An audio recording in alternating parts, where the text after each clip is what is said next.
In this example, one neighbour was experiencing a lot of brown staining on one side.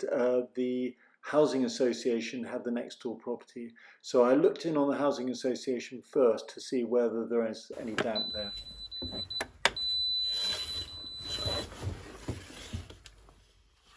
There are a lot of brown stains, which is a sign of penetrating damp. It carried on upstairs, and you'll see that in the corner you can just make out the mould and dampness there. So there's a crack. Looking outside, we can see the cracks and green algal growth matching with dampness on the inside. Then next door, I start to talk to the owners. So it started at the bottom and it rose. Well, there's a very good reason for that, and that is because water is pulled down through gravity.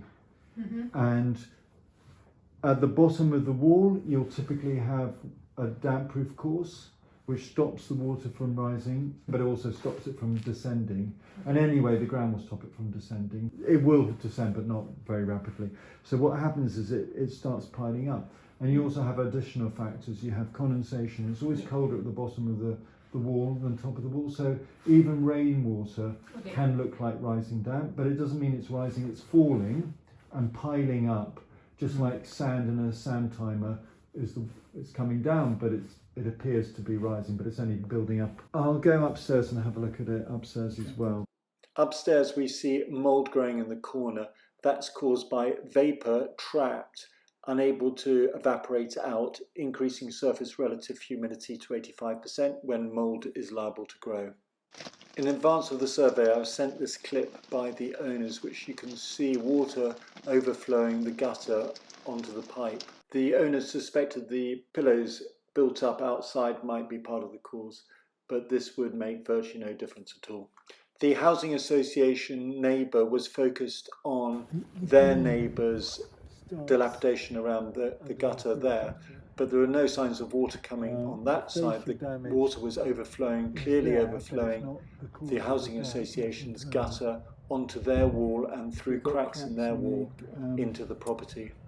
In the render. There are two elements to the ingress. One is the damage to the render, which is clearly on the housing association side.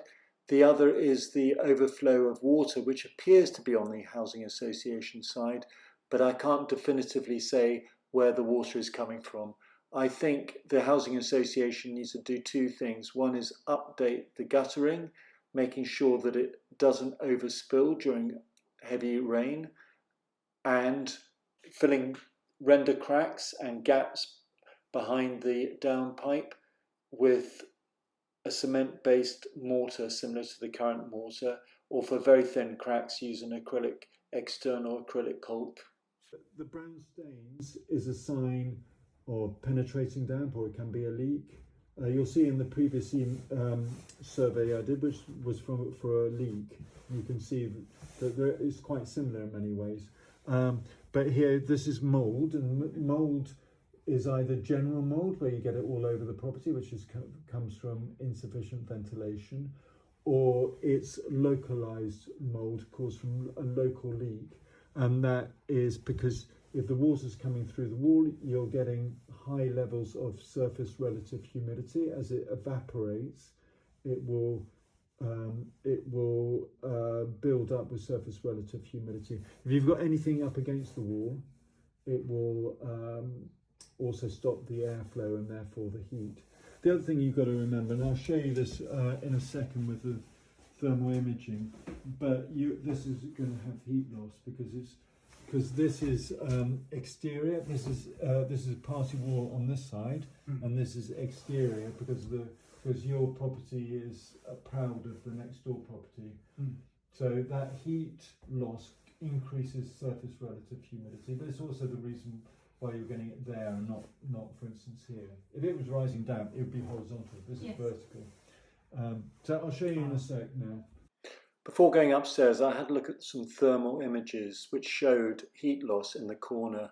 As you would expect, the lowest part of the house is the coolest, increasing the risk of condensation and therefore the reduced evaporation. And that's explains why it appears to rise from the base, but it is actually penetrating damp.